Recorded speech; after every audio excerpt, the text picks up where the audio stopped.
Hi, Caroline. Welcome to the podcast. Hi, thank you for having me. Of course. So, you were one of the members that participated in our mental health fair this year, and I was so glad to have you participate. Tell us a little bit about your organization and how you got started. So I started last year. I actually started IME, which is acronym for I am mental illness. I started advocacy and then my own podcast, which I have about 13 episodes to basically share about how I live with the mental illness, how I cope with it, the skills I've learned, the treatment I've had, my experiences, and kind of share with people, hopefully, that are struggling and don't know what to do, or even if they're not, so at least they can hear what the real struggle is. I call it IME in the Raw, the podcast itself, just so that people understand I'm not coming from a clinical position. I just want them to hear the ups and downs and how I deal with it. And then hopefully, help the people that don't deal with it understand how to support. Mm, And, one of my challenges has been in my life, and I'm sure it happens a lot with people, is, people like to tell you when you're not doing well, because I have clinical depression, but I have bipolar too as well, and PTSD, is to, go for a walk, exercise, smile. And, if it was that easy, I would have, glued a smile on my face years ago. But, it's a challenge living with it, and people need to understand how much of a challenge it really is. And like you said, this is not a substitute for therapy, but it is an opportunity for those of us that maybe don't understand or Mhm. we deal with it ourselves to number one, have it normalized and for you to be a real person, right? It's one thing for me as a therapist to say, like, here's all the clinical diagnoses from the DSM 5. Mhm. And it's hard to have someone relate to that when they think that I don't understand it, right? But for you to speak about something that you're actually living with every Yes. day, I think is very impactful. So let's back up for those that don't understand what those terms are that you just said, right? Let's do Mhm. it like 101. What would you say are the symptoms of somebody that's experiencing clinical depression to start with? How does it show up in your life? Well, when I'm doing very poorly, because obviously I've learned how to cope with it and kind of hide it, especially, I'm a business executive, so it's not something people want to see. They want to see a smile, positivity. It's sometimes it gets so dark that I don't want to get out of bed. I don't want to function. The hopelessness becomes so bad that you feel like you're actually almost walking around in a dark room. Like you don't see any light or beauty, and I'm really into nature. Like I can hear birds. I love, I save bees from drowning in my pool, but when I'm in that state of mind, it's almost like if you could see through a lens of a camera, everything's dark, but some tiny little circle that you see of where you're going. That's how I feel. I mean, it's not always where you're going to want to lay in bed, but it does have a feeling of almost like you're a robot that somebody turned off the happy in you. Is how I can put it. I walk around kind of, I'll smile, laugh if something comes up, but I just don't have that feeling inside of me. So the depression is kind of it overwhelms your brain into thinking something different. I like to call it me and her, because me is the vibrant, boisterous, jovial person that I can be. And then her, when she's depressed, is just somebody I dislike, that's in me because of the way that I walk around when I'm like her. So what I'm hearing you say is there is this internal dialogue that's kind of beating you up or is Yes. telling you that you're not enough or that you're not going to be okay or that you should Hmm. just give up. There's no Yeah. hope. There's a lot of language that's happening inside. And if you're already feeling depleted, kind of rallying up to get her in there so that she can be Hmm. the spunky, feisty you Yep. is just not accessible. Correct. It's a battle. And yeah, I'm an overthinker as well, but you have to. One of the podcasts I've recorded is about self-talk. I do it all day long because that's the only way that I can continue in a positive space. So, I have to talk myself through simple moments and big moments, like being in large crowds. I gained a large sense of anxiety the last few years through the pandemic, which I never used to have really anxiety. I function in hypervigilance, but now if I get in very large crowds, it can overwhelm me where I can feel like, I got to get out of here. I don't want to have a panic attack any second. It's just too much for me, which So is you weren't another experiencing challenge. that before. That's developed from being Hmm. like in isolation for a while and then sort of reintroducing yourself to the Yep. world. has created a fear of something because it doesn't feel like it's under your control, I imagine. Yeah, it doesn't at all. And so that's why I call it me and her. It's almost like this internal battle, right? Between two people, even though I'm the same person.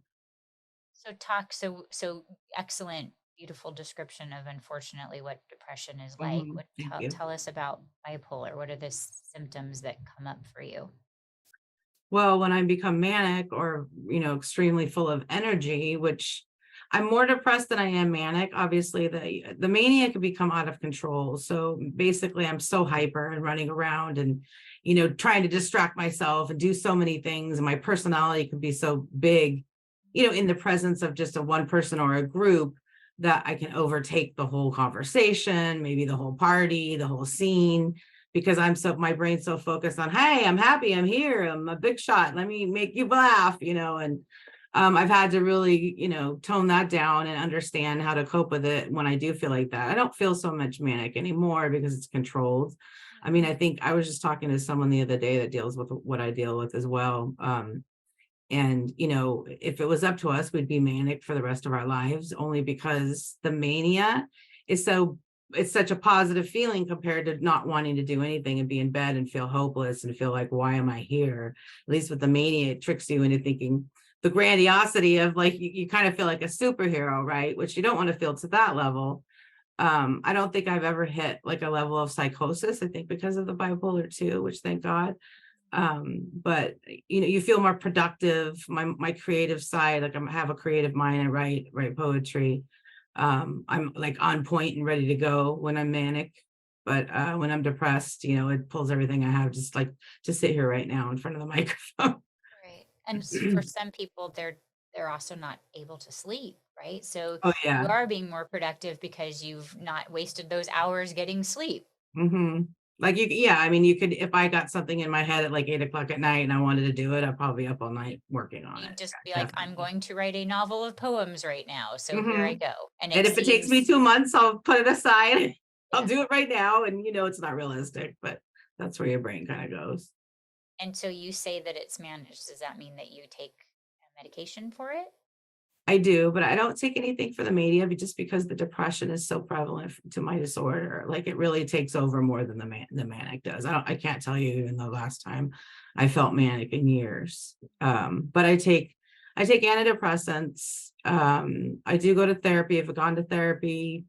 I started therapy when I was about 21 years old. I had a bad breakup, like a high school boyfriend breakup. And then because of my childhood and trauma and a lot of trauma, I was becoming very angry and decided I need therapy. So I've gone not consistently for the whole time since I was 20, because I'm 53 now, but a lot of times if I'm feeling depressed, I'll go to therapy, or if like a life experience, like someone passes or something traumatic happens, I'll go back. So it's something that I think people should really accept, that you possibly have to do it the rest of your life. And it's not a bad thing. It helps you get through things.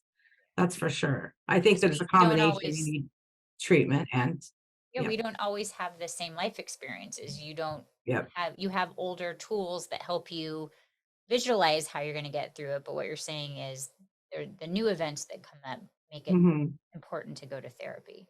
Yes. So talk a little bit about, because I imagine that there's some people that are listening that are like, Caroline, why do you need to go to therapy? You've got this medication. Isn't that enough for you? Well, I tell people a lot of times, I think therapy is for everyone. I think you really have to get some things off of your chest, meaning you need to get them out, because a lot of people, I think, repress it, especially if you don't have anyone to talk to. And I see it as a place to really go and express myself and the things I go through without dumping it on a family member who's not really capable of processing it properly to help me. And then they over process and try to do things that aren't helpful, like telling me, well, why don't you just stay positive and go for a walk? Well, it's not that simple. So therapy, I think, really, I'll give you an example. I think it was about a year ago, I went to visit my sister down in Mexico, and unfortunately we were at lunch and I witnessed a dog get hit by a car, and then it walked over and kind of passed away in my presence, which I'm an animal lover. So that moment was so traumatizing to me, I couldn't get that picture out of my head. Yeah. So I started going, additional therapy sessions to help get the trauma out, because I just kept referring to that. And I'm a highly emotional person as it is. And then I'm an overthinker. So all I could do was think about seeing that all day long, which was very traumatic, but through the therapeutic help, I was able to release it and not carry it around with me. I think it's also important to kind of recognize that the medication is going to only keep something at bay until you stop taking it, right? Yes. And so Yes. what you're saying is you're developing coping skills to impact the thinking Mhm. versus changing the biology, because Yes. your thinking will still be there when you stop taking the medication, or if you don't stop, your thinking is still there. It doesn't change your thinking, it just changes some of your impulse and helps regulate some of your emotions. And being aware, it changes your perspective, right? So a lot of people think that I think that they get the misconception they're going to go to therapy and somebody's there to fix them. When it's really about, it's really about being guided into figuring out, how do I need to see this from a perspective that's healthy so I can move forward. And a lot of times, if you're preoccupied with something that angers you or traumatized you, it's not easy to get over that hump to move forward. And so to have someone there, work on you with it on you, whether it be something simple as, I don't know, something that happens that just aggravates you and you can't work through it, to traumatic experiences.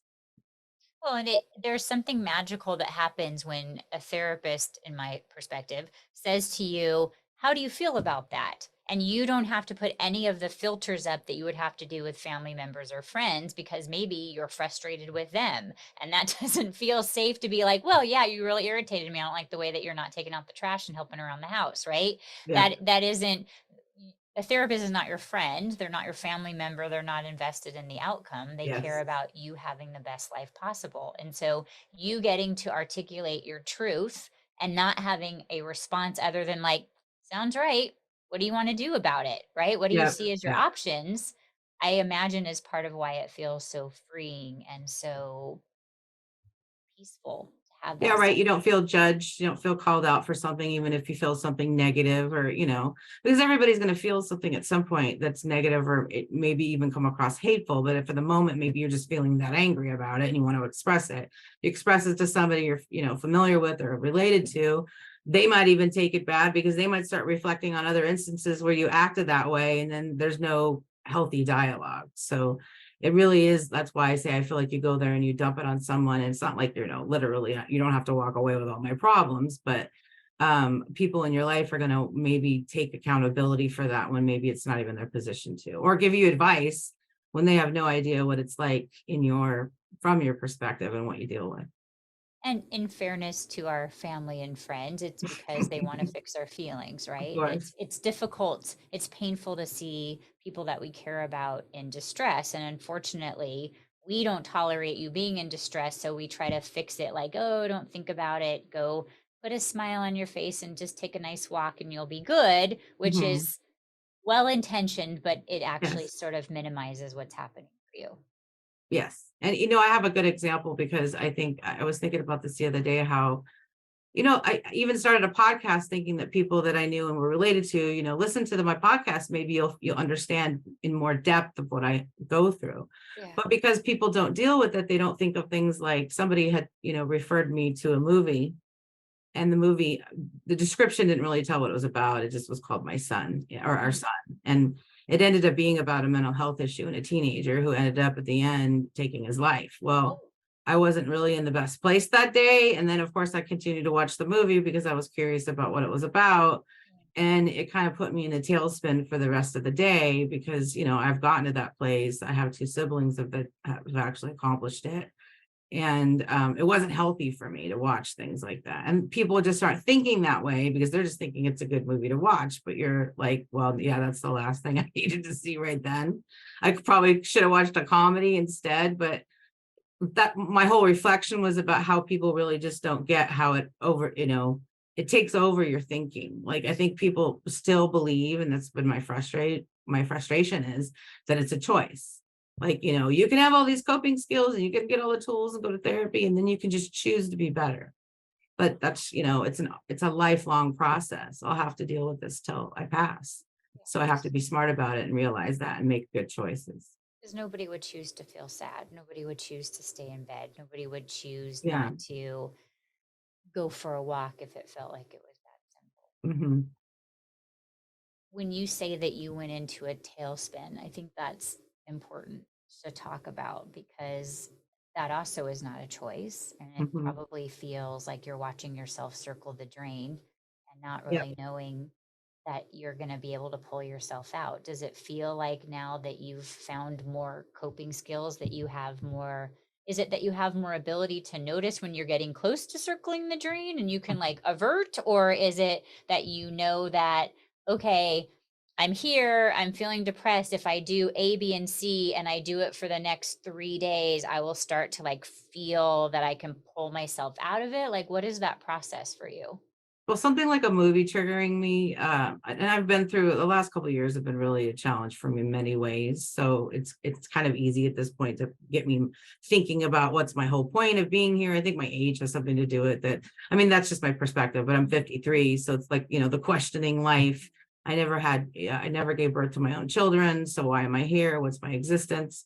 And Sure. so my mind starts going down that road, and then you start thinking about the negative things because you can't control it's negative choices you made, negative decisions, negative experiences, and then you tend to focus on that. So I have to sit there with myself and go somewhere peaceful like my backyard and kind of just talk myself through it. So when my brain starts saying negative things like, well, you've been through enough. I don't think we need to do this anymore. And and it doesn't actually say that, when people think, I think it speaks to you, but it kind of does because that's how you're feeling. Yeah. So I'll say, okay, let's stop. I need to start thinking about things positive. So I'll start looking about my backyard, looking at the flowers, listening to the birds, concentrating on nature just to get myself in a better mindset. Well, it And sounds then, like you've developed a unique ability to not hold your feelings as facts. yeah, it's exhausting, but it works. You're challenging it, right? Like Yeah. this, it's showing up and saying, "Hello, I'm your reality," and you're like, Mhm. No, I see some holes in it." How Yep. long did that take you to get to that space where you could start to challenge those thoughts? Ugh. Um, I feel like I've been probably doing it well for the last 10 years, and I'm 53. But before, what I used to do is self-medicate with things, if I went to the tailspin, which is not good because then that could just make it worse, but you don't feel like it's going to make it worse. Like, oh, if I just have a couple drinks, maybe I can calm down and not think that way. But unfortunately, the more you drink, the worse it gets, the more negative you become, the more, hopeless and desperate you feel. And I think that's where people don't realize when people come to a hopeless place of suicide, how dark you become. Your mind's basically taken over like the devil and telling you, there's no point of being here. Just get on with it. Now you're drunk, it'll be easy, you just drink more. Like I have a third brother that attempted suicide about 8 years ago, and I was his um legal guardian at the time, and he went missing from a home, and I had to search him out, and that's exactly what he was doing, was drinking himself to death. And sometimes that makes it easier for people because then you just black out and it's over, right?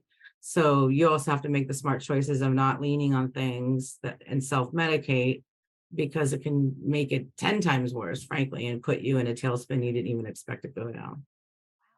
Do you recognize how strong you are? Yeah, I mean, people have told me that for a long time, and I think what sometimes I just get to the, well, yeah, I could probably move the planet with my pinky, but I've had enough of being strong, right? But yeah, you have to be really strong because the reality is you have to be your own advocate, because people can want to help you, but they can't step in and do it for you, Well, they don't know which is what the you whole. need. Go ahead. They don't know what you need. Only you know what you Yeah, yeah, and they can't do it for you, when you're feeling like that. There's not a switch that they can, that you can't reach in your back, that they can come switch it on and everything's okay. That's what you're hope for, but it's not reality. Let's talk about how mental health impacts relationships. Yeah. Well, I think that's another perspective when, you can have people who support you, but if they still don't understand it to the degree that you live with it, it can be an additional challenge. Obviously, I'm married, and my husband understood the depression, but I don't think he understood what could happen in different traumatic experiences of my life that can re-trigger me, or, put me in a state of, not really functioning well. Like I did a podcast on a trauma trigger because I was trauma triggered about, I don't know, 8 months ago. And I was in a restaurant and I was so upset that I became, elevated and started getting loud and frustrated and my emotions took over.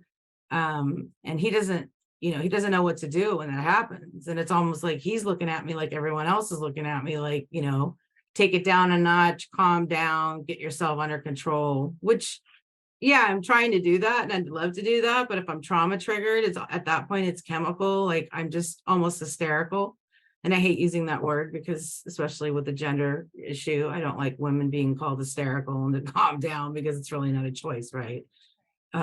So it could have, it affects your relationships if you don't talk about it a lot. And I think that the spouse needs to do the due diligence to just educate themselves and do some research because I can tell you as much as I've learned, but until you read it and kind of put it into perspective, you may not get it. And then, so when things like that happen, they almost just freeze because they're, instead of being supportive, or which I could really use when I'm in that, that moment of just hug me or hold my hand and try to help me calm down. But then when you become reactive to my reaction, then it's a whole level of a different unhealthy place. How do you see successful couples navigating that? What does that look like when they are and that's a perfect point because I can only imagine that if I'm feeling out of control and my partner is looking at me like you need to get it in control, Hmm. then it just escalates everything. It's like fuel to the fire and you're not feeling heard and understood. You're actually Yes. feeling even more pressure because you don't want to embarrass your partner or you don't feel like they have your back. Hmm. How how have you and your partner navigated how to keep yourself out of that space? Well, one of the things I realized about myself is I always thought I was very communicative because I'm kind of an open book. I'll speak about anything because I think if it helps to learn, people to learn, it's better. But what I don't do is express myself to the level that I should.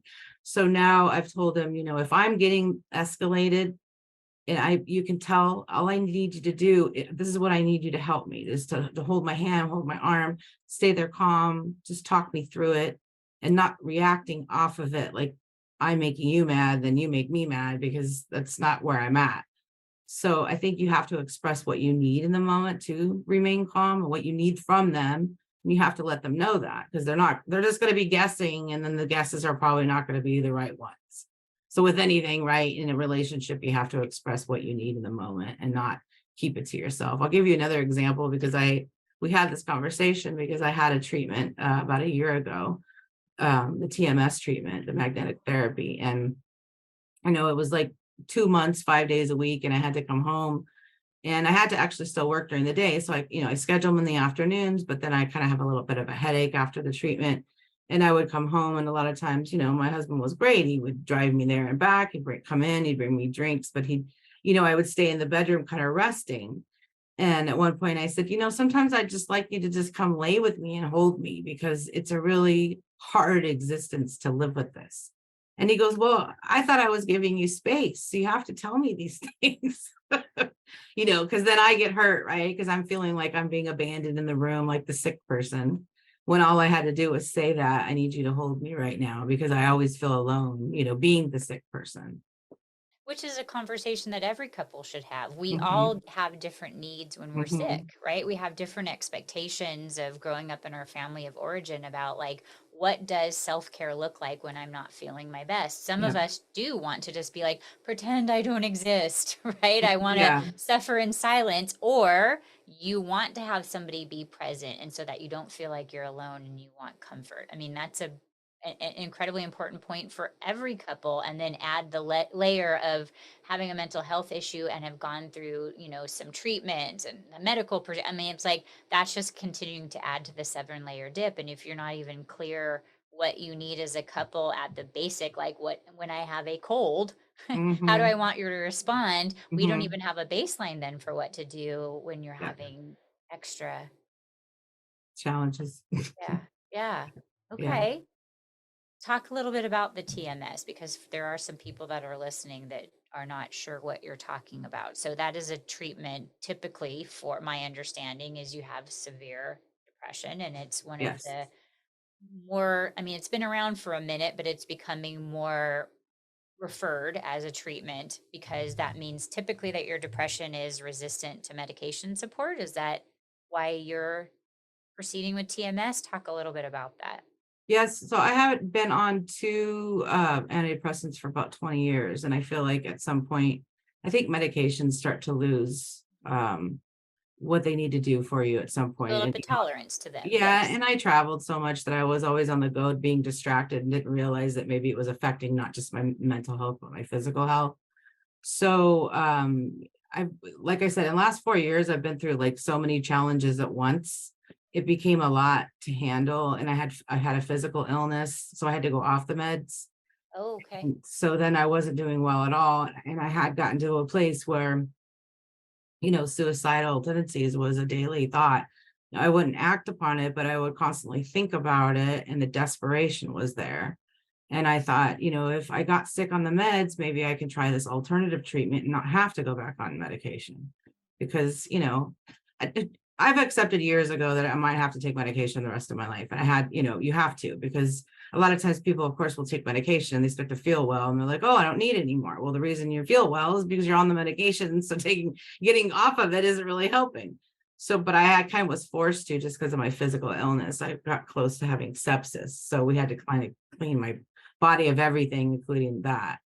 And so I looked into the therapy, and it's a tapping on your frontal lobe. The machine does for a certain, like, 30 minutes at a time. And it's supposed to dig deep down into your brain and kind of realign it, which it did really help, because when I went in there, I was unfortunately at my lowest and suicidal. And, the challenge is you have to go every day. And, when you're at that level, it's even hard to get out of bed, right? So there were times when I went and I would start crying when I got there, and the texts were really great because they understood. I just wasn't in the best place that I could be in. But I think the fact that if you're getting any treatment at all, that's what gives you the hope at that time. Because, if you don't have any hope, that's where it goes to a tragedy. But, even though I was suffering through it, I just kept going in hopes that this would be it. I still take a little bit of an antidepressant, just because I've been through so many life challenges in the last few years, that I had an overall, like, a small dark cloud following me around. And, after you get all this treatment, you would hope that you feel great. But it's almost like you feel enough happy to get through life. And then you have to start focusing on the things that make you happy, so that you truly are. And figuring out what your needs are so that you can ask for them and Hmm. not doing that with guilt or feeling like you're a burden because you have those needs. Yes. So, what advice do you have for those that are listening to the podcast that have a friend, a family member, a loved one that has a mental health issue and doesn't really know how to ask about it because they're maybe worried that they're being intrusive or that they're burdening you with their questions? And yes, they should do their research, noted. Hmm. How do they bring up, hey, I have some concerns that maybe you're sliding into a depressive episode, or Hmm. I've noticed that maybe you're not caring for yourself the way that you have, or you haven't been taking your medication. How would it land in the best way possible with Hmm. someone like yourself that was experiencing these symptoms and has somebody that cares about them that wants to start a conversation? I think it's important, just like any issue you'd bring to someone, you want to bring it from a place of love, and not, I know better, or I'm superior and you're a problem and I'm not. Really just saying to me, look, I've noticed, I just wanted to sit down and have a conversation with you because I've noticed certain things, and I'm worried about it. I'm worried about your health, because if you say mental health, some people aren't able to hear that. They don't want to hear it. But if you're telling me you're actually worried about my health, and you're sitting down and stopping my life to tell me about it, not everybody's open to hearing. But if you're doing it from a loving, peaceful place, you're more prone to have someone hear you, right? So I think it's really just about bringing it up and saying, what do we need to do? What can I do to help you get to a better place? And if it's, walking you through the steps, or finding the steps, holding your hand through it, then I can be there for you. It's really about the support. Just, I've spoken about support as well. And I know that people want to really be there, but you really have to commit to helping a person. Because just saying that, you can call me whenever you want, the reality is I have called people at 2 a.m. and people didn't answer. So if you offer that, you really need to support what you offer, because that could have been a horrible time for me in the middle of the night. I might have been, in the worst place ever. And if you don't answer your phone and you're telling me call you whenever, I need to hear your voice. So when you step in to support, help someone, you come from a loving place and hear them, but also commit to it with them. I'm not saying you have to go through everything with them, but I think people hear you. I think people just hear you when you come from a loving place, not a judgmental place, or look, your behavior has become out of control. We need to get you help. Like nobody wants to hear that, right? And even if it's the truth, if you're in a bad place, you're not going to hear it where it's going to be helpful. You might end up, walking away from the conversation, beating yourself up and feeling even worse, because then you're feeling judged and then everyone around you is superior because they don't deal with your illness. So the key I'm hearing is to offer support and be prepared to walk the walk, because what I'm imagining you're also saying is it's not going to land well if I, as your partner, say, Caroline, you really need to get that sorted. It's starting to become inconvenient for me. Right? I don't Right, want to right. I don't want to deal with that. Go do what you need to do. That's not going to be Yeah, the hoped for outcome. correct. I mean, I don't even really know how more to put it, because, it's just that's what happens is people feel like, you're acting badly or poorly according to me. So let's just fix it. But it's not something fixable for us. It is as far as controlling ourselves and controlling our behaviors or getting treatment and therapy. But sometimes, like I said, with the trauma triggers, I didn't have the ability to calm down at that moment. And you getting angry at me or frustrated or telling me you shouldn't act like that, or you should stop behaving like that, doesn't help me. Because one, you don't know what it's like to live as me. And who are you to give that advice? I need maybe just you to walk through it.